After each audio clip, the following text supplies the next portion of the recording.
Cool. So I am Morgan Davey here for another Diceratalks session, and I'm chatting with Cam Banks. Cam, hello. How are you?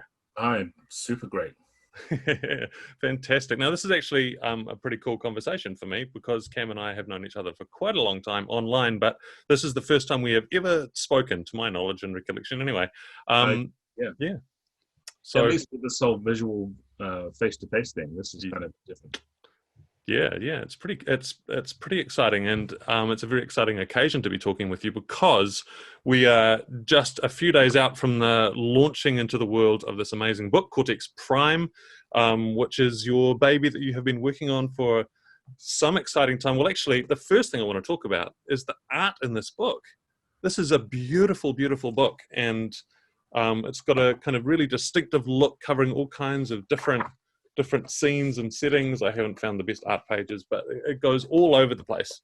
So maybe you could just talk a little bit about the art. How involved were you in setting that tone and giving direction, and how did that all come together? Well, you can see it's behind me. This is the cover of the book. This is by an amazing artist. Her name is Marilita Chan. I think out of Indonesia, well, Philippines. I don't know. I'm terrible at remembering where all our wonderful artists come from, but they're all across the world. It's an incredibly global and diverse group of artists that has been brought together. Now, um, when I came on board at Fandom and we decided that we're going to make this book into something really amazing, as opposed to being the 6x9 digest black and white thing I had originally planned back when the Kickstarter first happened.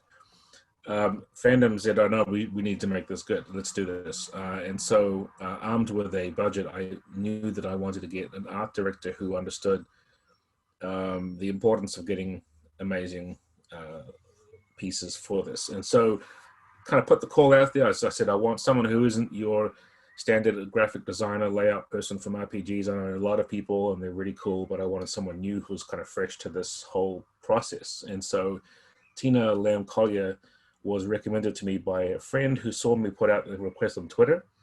So her friend saw the tweet and said, "Hey Tina, you should totally apply for this." And then she said, "Okay, I'll do this." And I'm like, "Well, what have you done before?" And her past work was all packaging design. She had done some work with WizKids. That was about the only real, tabletop stuff she'd done, but lots of other kind of ad campaigns. She did a Bible for for the Expanse, kind of just for people to use as a springboard for their own, stuff, but not something you would actually see the light of day. So she had a whole lot of, corporate work, I guess you would call it. And when I offered this to her and said, "Here's what we want to do," she was like, "Yeah, awesome, let's do it." And now she's full time with us on the Cortex team and doing all this amazing work. So she had reached out and went to like millions of different places, DeviantArt, and followed the Twitter sort of like streams where it's like, "Here's some new artists you should check out," that kind of stuff, right? Yeah. And so we ended up with all these amazing people. We got folks from literally all over. And at the end of the day, we did a sort of check and we sort of went down our list of artists. And of all the 40 something people who are contributing to this book, two of them are cis-het white dudes. And the rest are like, not, right? And for me, that was a big deal. And for Tina, especially, she said that, we need to make this kind of thing happen. Use art that people weren't used to seeing, trying to do different stuff and make it all somehow come together so it looks like it's actually a cohesive book. And that's what she did. So all that amazing graphic work in the book, the layout, the approach to the style of everything is all on Tina. I obviously had a lot of input because she would ask me questions all the time, but I don't think that I could have come close to being able to put together anything like that. So I'm super impressed with it. Yeah, well, it really does kind of convey the breadth of imagination that's at work in the gaming industry around the world at the moment, and that the game is designed to explore. One of the cool art things, I haven't even done this properly myself, but there's a little note in it Yeah. saying that all through the book, the art is kind of exploring these archetypal figures in different genres and different settings, and invites you to try and spot who's who in each of the different places. So was that something that you brought to it, or was it that her idea? Where did that come from? Well, we talked about it, and I said what I really would like to have is these iconic archetypes, which would make it kind of pull together some of the pieces so you'd see recognizable figures in each of them. And so all the artists were given. Well, first of all, we had a concept artist, Yu Tang, I think. No, I'll get my own book. You're reaching through the artwork to Yeah, do that. I'm Very just nice. gotta find out. Yeah. I'm losing my mind here. Oh, Yang Tian Li. So Yang Tian was responsible for doing these concepts. We had like the hero, we had the sage and the child and all that kind of thing. Different concept characters who had their own look. And you can see them in that one picture, like the engineer is the one on the cover. Yeah. And she was the character I had already had in mind for, featuring as a cover concept and using that character a lot. She's actually in older Cortex material too. The Cortex plus Hackers Guide has this engineer character on the front with the goggles and things. And I really went in with that. And so that concept art was kind of like in video games where they give you these sort of stand-up things and they say, here's what we want you to use. And every artist from that point was told to use at least one of them somehow in their piece. Yeah. But could reinvent and reinterpret and recast them in some way. But we had specific kinds of angles we wanted them to be, used. And we like one of the characters clearly has a prosthetic device on their leg, and that's the character that had a companion cat, right? Yeah. And so we said, if you want it to be a small cat, a big cat, you could ride on the cat. They could be on the shoulder. Yeah. But the two important things were this character needs to have this prosthetic and needs to have a cat. And so that's something that's in the images too. Wow. Yeah, I'm really looking forward to sitting down and kind of going through all the illustration with that specifically in mind. At the moment, I've just been soaking it up, and there's a lot to soak up because the art direction is really important for a game like this because, of course, Cortex is designed as a system that you can use to bring all kinds of different settings to life. Mm-hmm. And I've pulled up the page here. The example of play that you have is, I think, a really interesting one because you're focused in on a journalist, and Mm-hmm. it's just a seasoned journalist doing journalist stuff, and it's very down to earth.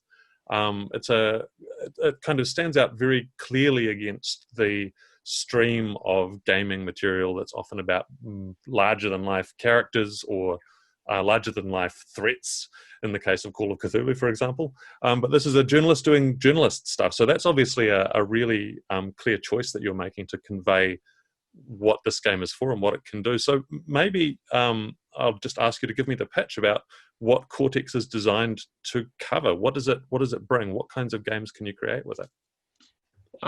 Because it comes out of a lot of licensed games that I had worked on and designed with Margaret Weiss Productions. You've got Marvel behind you there, and we did Small Bill Leverage, Firefly, and so on.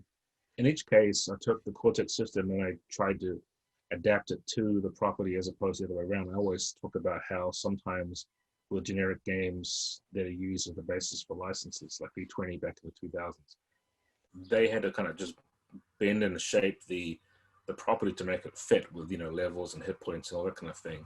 I didn't want to fall victim to that particular approach. I wanted to make sure that whenever you were playing a game based on something else, you felt like you were playing that thing or you were part of that genre or that setting or whatever, right?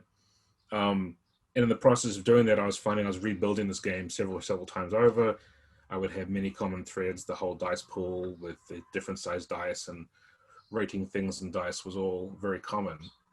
But even as we were pulling together new games, like when we did Marvel and later on we did Firefly, we're like, well, I've used this term before. Do I want to keep using this term? Do I care that the last game didn't use it that way? And I wasn't all that fussed by it because it wasn't supposed to be a super generic system at the time. It was just designing games. With Cortex Prime, my design goal was, let's take all the games we did before and I kind of mash them together and make a sort of a huge buffet kind of kitchen sink thing. Yeah. And it's kind of what happened. But in the course of doing that, I realized that what I was really trying to do was create a game builder, right? So this is not a game as it is. It doesn't start off being a game. It's game rules, it's system, but it's the pieces to make a game out of, like a bunch of Lego. And the journalist character, Jane Default, is a good example of, like, if you wanted to tell stories about real world journalists and the kinds of conflict they have to put up with and that kind of thing, it doesn't seem like the kind of high action fantasy that you'd normally get with RPGs, but there's no reason why you can't tell compelling stories with them, right? And so there's a amount of engagement I think you can get just out of seeing someone's actual true life story in some way and the things they have to wrestle with. And it doesn't take a lot of actual leaping of imagination to get to there. So although I could have used, like, hey, it's the guy with a sword, he's fighting a monster. Yeah. I didn't really want to do that, and because every other game does that.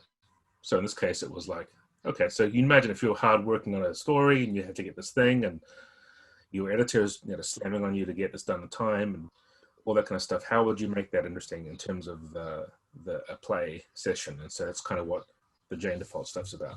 Yeah, and of course, like you said, that this game came out of licensed material, and that kind of procedural slice of life in just the world around us it's a big component of what you see when you sit down to watch TV. There's so many medical dramas and police dramas that are really focused on just how people go through their working day that are massively underexplored, I think, in the kinds of games that the role-playing industry is putting out. So the basis of Cortex and these licensed properties, Smallville comes to mind as the turning point. I've never played Smallville. I've never even seen a copy of Smallville, but its reputation is enormous. I think it was seen as this game that figured out how to put relationships on the table in a game in a really rich way, right alongside the same mechanics that you would use to govern a more traditional approach to systems. So is there? Sorry. Yeah, Smallville's main difference, I think, was that we tossed out what would amount to being traditional stats and ability scores or attributes and skills and things. We kind of like didn't use those. And I've often told the story about how when Josh and I were working on this game, some of the other people, Amanda and Bobby and other folks who worked on it, who weren't actually the designers necessarily, but were additional writers, or Amanda was an editor and so on. We'd all talked about things and kind of got together, shared around early drafts. And these other folks on the game were coming back and saying, why do you have attributes and skills in the stat block? It looks like the more important thing here is the values you've come up with, which, because we had them as a stat group, values, power, love, glory, hope and stuff, and relationships. And they said, that seems to be the whole crux of the show. Why do we care what sort of strength and, agility and so forth Clark and Lois have? Clearly Clark's way strong anyway, so it kind of doesn't really matter. And so that kind of made us sort of, oh crap, yeah, you're right. I mean, what if we took those out and just assumed people have stats, just didn't mention them? And that made a massive change to how we did it. And then the playtest that Josh went ahead and did after that point, this is Josh Roby, who was a really amazing indie designer and so forth, and now living up in Canada. But Josh had done playtests of kind of a Veronica Mars style setting to disguise the fact that they were working on Smallville, and it works just great for that. And so we thought, we're obviously onto something here with this this values and relationships approach. And that was my police officer friends. Nope, it's an ambulance. Yeah, so that's the genesis of that, I think. And from that point on, we felt we don't really need to be beholden to a lot of the trad stuff. I mean, we really are rooted in it, because I mean, I've heard Cortex described as trendy, which is my favorite version. I think it's perfect, but we go places that some trad games don't want to go.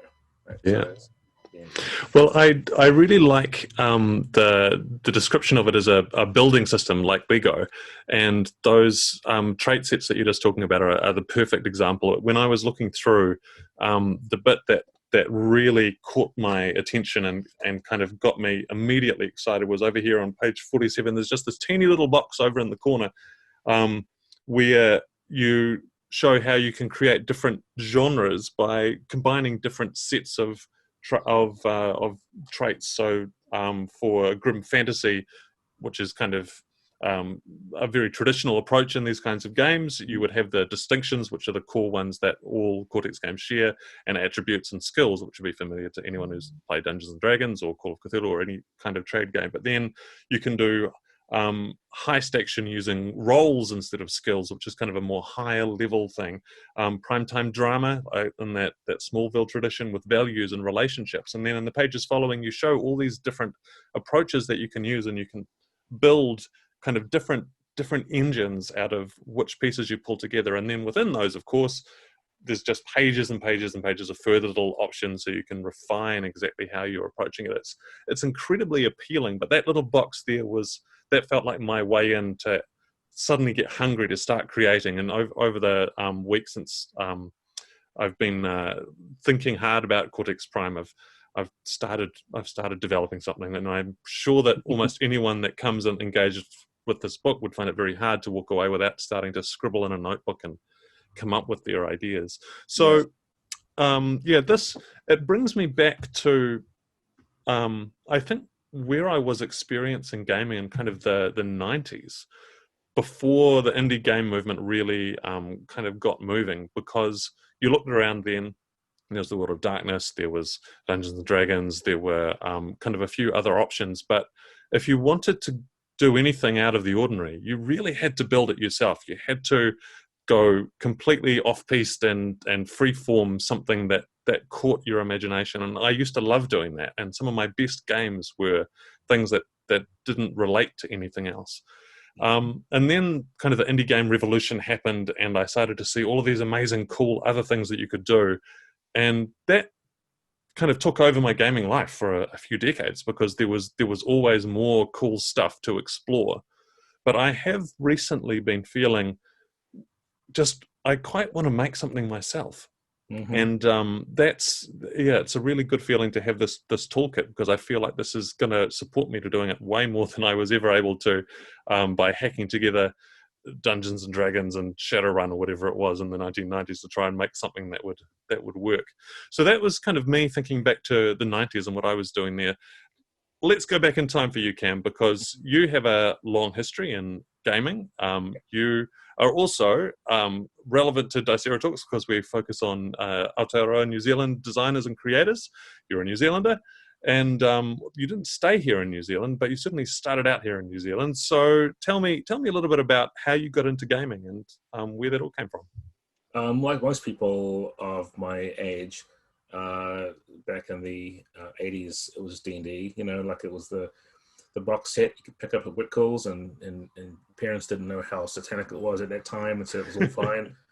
But I had a friend from the States who moved from Colorado. He moved to New Zealand with his parents, and he sort of showed up at our school, and through another friend of mine, we got to become friends, and he had all the D&D books, AD&D and stuff from the States. He had Gamma World, he had other things. We just never heard of these things before. And that was around the time that the Red Box had come out. And so prior to that, my experience of this was through the Endless Quest books and Warlock of Fire, Top Mountain, the stuff that came out of Great Britain and things. And so, like, the Kiwi experience of the 80s was like little game books and Choose Your Own Adventure, then maybe getting D&D. And then if you were lucky, you had somewhere like Mark 1 where you could walk in there and go, oh my God, there's so many things we could just possibly get. So, we would try different things. And even very early on, when all I really had much experience was Star Frontiers and that kind of thing, I was making games too. And I was taking exercise books from school, and mostly math books, and filling them up with things. I wasn't happy enough just doing adventures and modules. I didn't want to do just that. I wanted to make whole games, right? Yeah. So, I was basing games on the backs of Action Man, G.I. Joe figures, right? And, we have a whole game of that. A lot of them were crap, right? But that's the problem when you're about 12 years old and you're making your own RPGs. It's not going to be great. I think, and then we just progressed to what everyone else was doing. Like the second edition comes out, and we did that and whatever. But there was a turning point for me when I discovered, I think it was Amber Diceless role-playing at a shop just off of Custom Street in Auckland. I went downstairs, and they had all the weird games at the time. and Amber was a really big deal because that was diceless. It was about some kind of strange world that I'd never heard of before. I hadn't read the books or anything that Roger Zelazny had written, but that got me into this idea. And I think it's the closest I ever had to internet was indie at the time, Yeah. because I think maybe that's around when Vampire came out, but we weren't into it right away, and so I ran lots of Amber campaigns, and doing it diceless made me focus a lot more on things like coming up with really evocative descriptions and basing things on campaign threads and sort of storytelling and all that kind of stuff. And I think that's kind of where it started for me, outside of the mainstream games that we all had access to. So did you have kind of a little core group of people that you were working with through there? Amber has never been a widely played game, but it pops up time and again, and the inspirations of designers is something that was a real important piece of the puzzle for them. So were you just playing it with the same group, getting deeper and deeper into it, or? Yeah, my mates from school, we grew apart in terms of where we lived, but we kept being friends because, all through high school, when I was going in Glenford College, I had some friends who were gamers and we played there, but some of my mates went up to Aotearoa College and so on, and we all met on weekends and hung out and spent way too many hours awake throughout weekends and just playing D&D and Marvel Superheroes, which was another of my huge game inspirations. Yeah. And they were willing to come on board with anything. We tried all kinds of things. It's the perfect game group when you don't really care. Let's just play this game. Let's try it out. And if it's good, then we'll stay playing. And if it wasn't good, then we didn't, But I ran Marvel Superheroes for 3 years, all the way into university when I was been down to Waikato and I'd come up on the weekend and play that too. Yeah. So, I think that experience of having a core group of friends who were all gamers, and every once in a while someone new would come in the group and would have friends because there were circles of us, but it was vital to me to have that play group. I think if I was by myself playing games, I would have just been making characters forever and then stopped. Well, it's a pretty amazing experience to have a group that you could just try all kinds of different things with, and that stayed so strong. That's will give you a really amazing perspective on what you're doing with the hobby and what's possible and what you can explore. So that's pretty cool. Now, also moving into the 90s, you spent some time in games retail. Is that right? Yeah. So anyone who's a Kiwi knows or remembers Mark One Comics. There's still a Mark One in Hamilton. That's now, I think, Heroes for Sale up here. Obviously, there was a huge big thing about the owners of the company were just there's a lot of stuff. But at the time, they made these franchises. They had the main one in Queen Street, and they said they had franchise operations. There was one in Takapuna where I was living in the area North Shore. They opened one in Birkenhead. But at the time when I was just coming out of university, I was thinking, I really want to get work because I had no job. So my first job was a temp job I got through at a rec center, and I was helping to sort of schedule people come in the rec center. I would clean up the rec center in Glenford. And one of the things I wanted to do was hey, just have game groups. Let's have games come and people can come in here and we can open up a game club and stuff. Really cool, young kids, whatever. The Mark One and Takapuna said, that sounds like a cool idea. We'll help sponsor that. I went to them and asked if they would do it. And after about 6 months, they said, the guy running it said, I'm actually an accountant by trade. And although I own this company, I suck at actually being a manager of a store and I hate people. The poor guy just couldn't stand dealing with customers day in, day out, right? And he was a gamer, but not that much of one. Yeah. And he felt that maybe I had more of that personality. So I took over that store as a manager for him.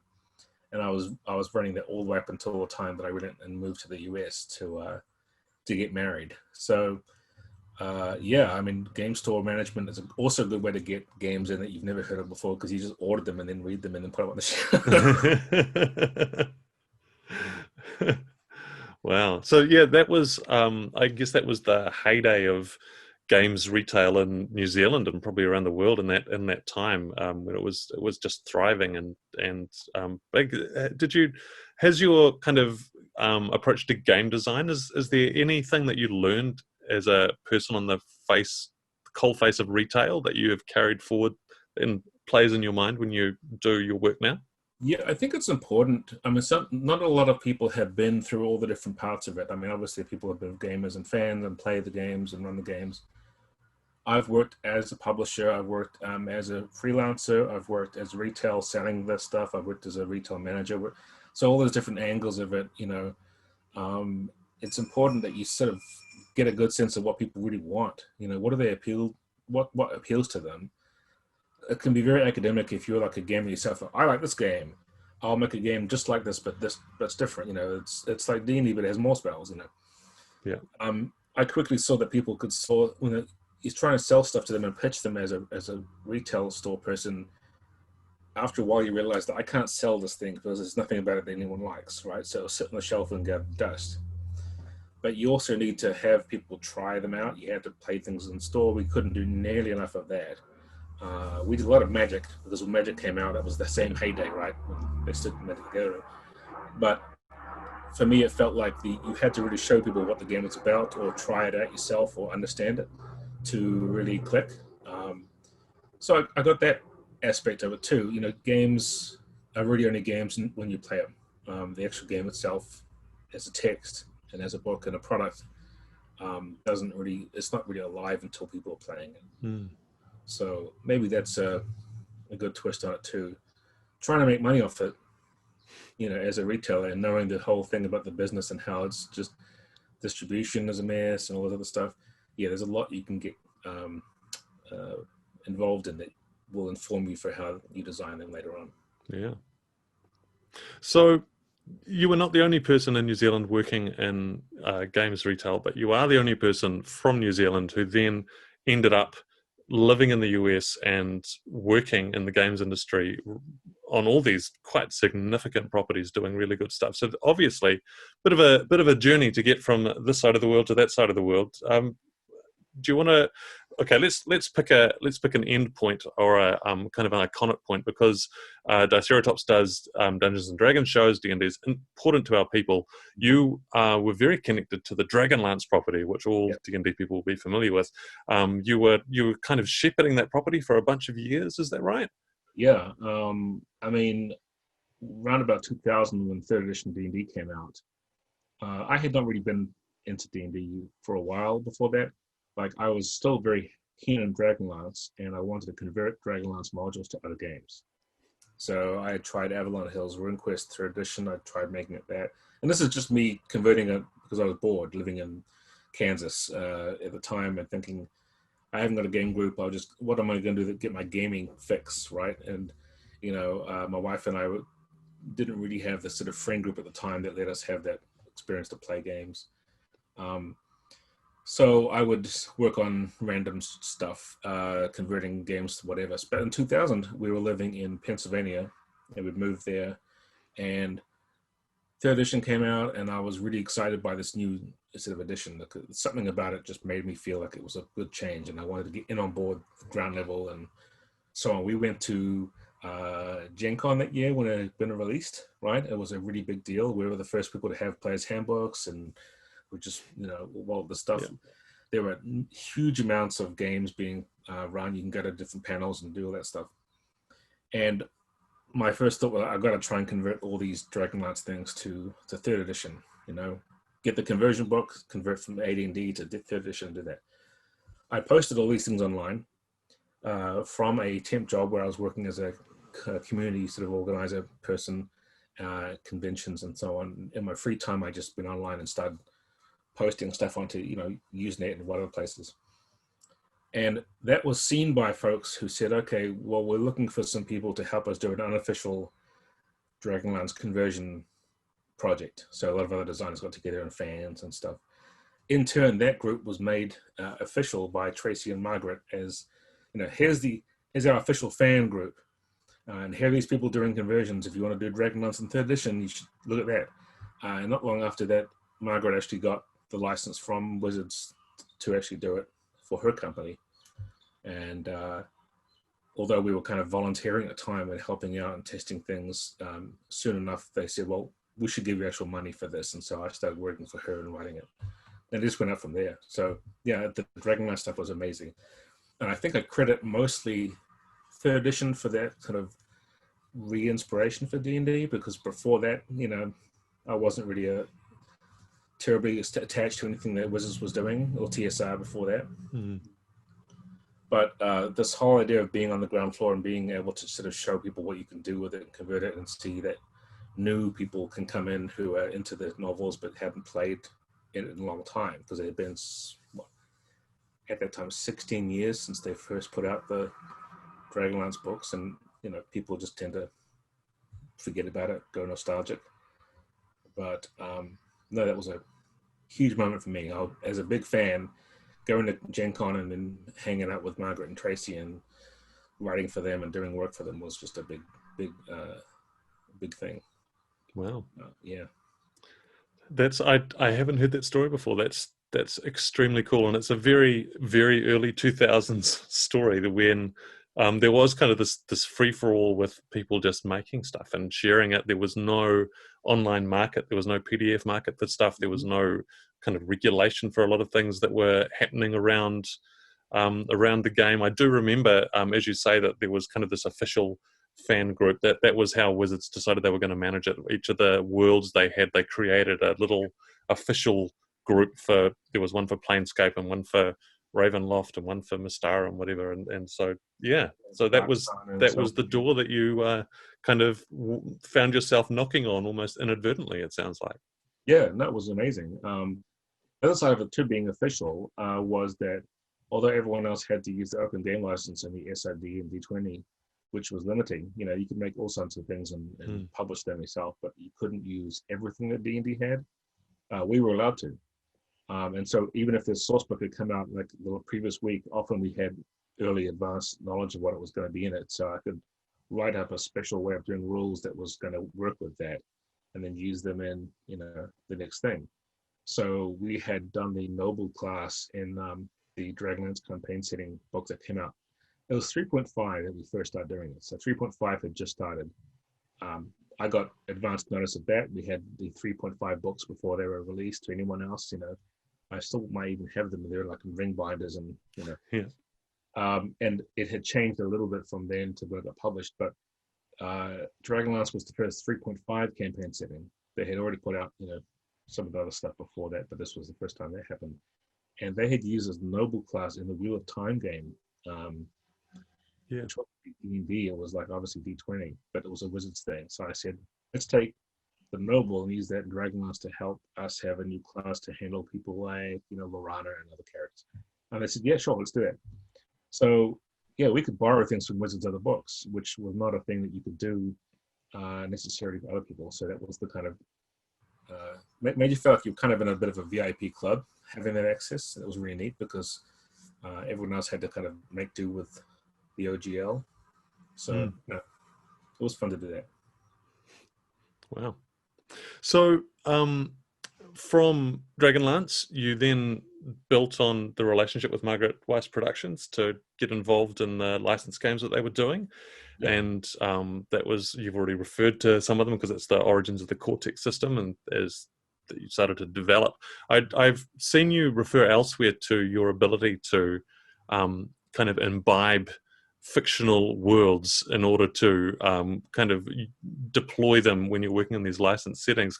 Could you talk a little bit about that? Is this something you've always been good at, kind of soaking up a fictional reality? How does that go? I guess one of the ways that my brain works is I like continuity and canon. They call it canon in most other places in fandom. I like to sort of sort through and figure out where things went in the timeline and who is related to who and what was what.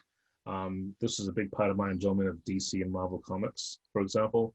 I really love like legacy characters like the various Flashes and the various Hawkmen and so on in DC and Marvel. I'm always a huge fan of like, well, what did this person do? Or how many Avengers have there ever been and that kind of stuff. So that whole idea of really knowing all that sort of encyclopedic stuff, but connected together so that it holds together is one of my huge big brain tickles. I love it. It's my favorite thing. So what I would do is deep dive into anything that was on my plate. If I had to work on something, I would just go all in. It's way easier now. You've got the internet, right? And Wikipedia and so forth, but you kind of have to go even further than that. So, I've got this guy. You can't really tell because I've got it my thing on, but that's one of my several He-Man books. Yeah. Which, there's a lot of information about properties out there which we're working on now that I'm just devouring and making myself kind of an expert on it. I will always say that Dragonlance and Marvel are my two big ones that I really, really like the most. And working on those things made it go even further. So, at one point I knew every single thing about the Dragonlance world of Kryn and all the different characters and all the different books and who was introduced in when and whatever else.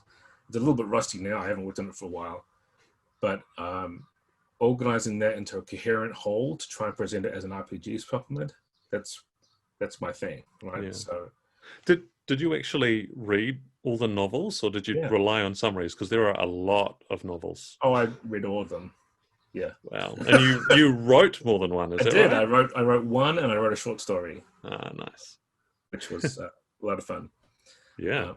I like obscure characters too from lore. I like when you can bring them back. There's a writer at Marvel right now, Al Ewing, who does this all the time, and his stuff is full of throwaway references to things, and I'm like, oh, cool, that's this thing, and we actually had that at the meeting I had in New York with the Marvel offices. There was a guy there who was a VP of publishing who hadn't said much throughout the meeting, and then he was trying to throw us off because myself and Christy, who was the agent, Margaret's agent, her business manager and so on, trying to talk through this whole deal, how it was going to work, what would happen, what kind of books could we put out, what they wanted versus what we wanted, and all that kind of stuff. And I think he wasn't certain that we were really on to what Marvel was about until he mentioned the character, and I said, oh, that's like Shooting Star's boyfriend. Texas. He's like, this guy, in a real New York kind of way, and I'm like, cool, I've convinced him, and he's the VP of publishing. That's good. Let's do it. The Texas Ranger, right? Texas Twister. Texas Twister. Ah, yep. I had the blue suit and the hat in my head, but I didn't get the name. Yeah. Wow. Such a kind of a stupid little like trivial thing, but it was important to get that feeling that he was actually extending this out to people who knew and cared about the property, right? Yeah. And I feel that's the most important part of any of this sort of negotiations. You don't want to. I mean, if you're just doing it for the pure money of it because you think it's the popular thing right now, then it's not really that good. You have to really like it to work on it. Yeah. Well, the Marvel game, which over my shoulder, obviously, it's another kind of really iconic game. I mentioned Smallville before as one that everyone seems to talk about a lot, and the Marvel Heroic, was that its Marvel Heroic, yeah. Again, another kind of iconic game that is just held in enormous esteem, and cut down too soon, as is the way with licensed games. It sounds like they get taken away before their time. So a real shame that didn't kind of get to run as long as the Marvel Superheroes game in the 80s, but it feels to me like the Marvel Heroic, it presented what I recognize in this Cortex Prime book to the world for the first time. Did it feel like that to you, that this was a real stepping stone towards something new? Yeah, to some degree, I think what was interesting about working on that and having a lot of really good people work on it with me is we would bounce around ideas. Even early, very, very, very on, John Harper was the man responsible for the look of that game. I mean, the style of the character sheets and the sort of the graphic presentation. And although Jeremy Keller came on after that, and later on Daniel Solis and other people were working on, it was basically John's initial sort of like pitch to us. Here's how I think Marvel will look cool. And we're like, that's exactly how I imagined it in my head. You've done it, And there was a lot of this sort of back and forth very, very early on. One of the things that was most actually interesting was that the licensing people at Marvel said, look, the rules about Marvel licenses is you have to have a sort of different separation between the Marvel brand and your brand, right? And I'm like, well, what do you mean our brand? It's a Marvel game. No, you need to have a brand of your own. HeroClix is HeroClix. Marvel HeroClix is not the same as DC HeroClix, right? And so if you look at the cover of the actual basic game behind you, that's Marvel's up top and Heroic Role Playing is down the bottom, because we had to have that separation. And so our brand is Heroic Role Playing, which is a silly thing to try and make as a brand. but theirs is Marvel. So Marvel Role Playing is the name of the game. Yeah. But if there was a world in which we had DC or Image or something else, it would have been DC Heroic Role Playing or Image Role. That's the only way that could work. And the funny thing about that is that kind of made me think later on that flavors of Cortex could happen. You could have a Cortex Heroic, you could have Cortex, and they called it Action for Leverage and Cortex Drama for Smallville. But we'd only called those things that because at the time when we didn't have a license for them anymore, if we want to use them for something else, we couldn't refer to them as leverage rules and Smallville rules. We had to say, this is Cortex plus drama, Cortex plus action, and Cortex. There was never ever supposed to be some kind of like specific set of rules for those things. We were always going to reinvent the rules for the game like we did with Firefly. It isn't really like any other game we did before. But in the process, people kind of started talking about it like, oh, this is Cortex plus drama, right? Yeah. So yeah, the whole thing with Marvel was that it really just set me aside thinking about branding and about how to try and pull things together in a way that made it sense for future implementations of it. Yeah. Which is kind of how we get with Prime now. Yeah. One of the things that I remember about the heyday of Marvel Heroic Role Playing was how it kind of really quickly seemed to get a reputation as being a good entry game. I remember seeing little video clips of enormous rooms filled with different tables playing through the scenario in that basic book. And it seemed like there were lots and lots of people kind of coming to role playing for the very first time. This was kind of pre-Critical Role, pre the online streaming movement. So the huge boom hadn't happened, but there were people finding their way to this game, and it seemed to be an enormous gateway. Was that kind of your experience of it, that new people were coming to role playing through this game? Yeah, it's quite surprising. I mean, like for one thing, we were only allowed to sell in North America. We couldn't sell this game overseas. That didn't stop like Amazon and Book Depository, everybody else grabbing it and selling it overseas, but we couldn't sell it into Europe. And so the fact that people around the world were actually getting it was a big deal. But for us, the real center, I would say, of this game's popularity was East Coast. And at the time, we had the sort of the East Coast gaming groups, like John Stravopoulos has talked about them before in the past. This is like in the end of the 2000s and early 2010s. And then there was PAX, and I went to PAX East with this game with Jeremy Keller. The two of us were there representing Margaret Weiss Productions, and they had given us a booth in the video game hall, but not the gaming tabletop hall. They just started doing tabletop at the time. They hadn't done much of it, and I think that's the time that the Penny Arcade guys were starting to talk about D&D and do their whole overlap from video games into tabletop. And it really was near the beginning of this, right? And so there were some vendors out there in the hall, and they had like the early version of, I guess it was the beginning of the Games on Demand, right? And so Games on Demand at PAX that year when Marvel came out, you'd go there, if someone could run a game, the players would say, I want to play this game, and the GM would come up and run it for you, right? So that's a really cool idea. So people were showing up at PAX who were mostly geek/video game folks, and a little bit of tabletop, I would say, right? And a lot of them are showing up and going out there and saying, oh, do you have this new Marvel game? I've seen this Marvel game. So at one point, that's all they were playing. At a certain point was just Marvel. And I felt really, really bad because there were like other indie games not being played because swarms of people were showing up to play Marvel. Now, I felt good about that, but I also felt kind of like, oh, well, And so I got some grumbles from folks, but that's really the popularity, this East Coast sort of swarm of people who are just grabbing onto it. And I found that one of the things that was most interesting about this whole experience was there are people who are new to gaming, new to tabletop, who picked it up like it was easy, right? These are kids and teenagers and young adults and stuff in a game store and playing in different places. But older, more experienced or veterans of games were like, oh, I can't figure it out. What is this? I mean, how to make a character? Yeah. And and I'd have these conversations with sort of grognards, I guess, who are saying, I can't figure out this game. And yet that very previous day, I had a conversation with someone brand new and said, I sat down at the Source in Rosedale in Minneapolis in St. Paul, and I said, here's this game, you can play Wolverine or you can be Spider-Man or Iron Man. And they said, cool. And they were playing within minutes. no problems at all. So I don't know what to make of that. I think a lot of people had to unlearn to play it, Yeah. but that's fine. Yeah.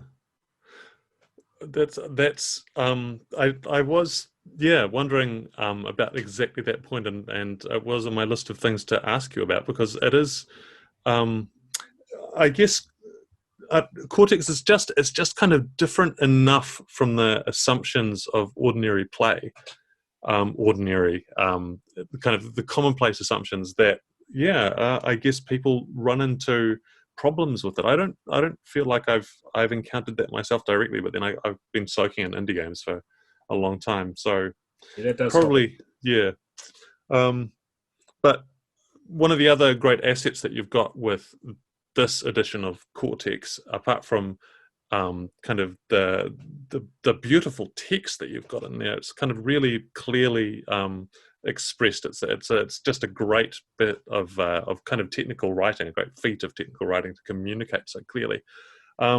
You've also got the backing of the game's publisher's fandom, Yep. and we're kind of starting to run out of time, so I'd love for you to just talk a little bit about what it means that Cortex Prime is with fandom, because fandom are they're best known for D&D Beyond, and that was kind of a huge achievement. There have been a lot of attempts to do kind of online or computer-based support for Dungeons and Dragons going way back into the 90s that have not been any good, and they have not only cracked it, but they just absolutely nailed it, and it's become an essential part of how a lot of people play. So they are obviously very good at what they do.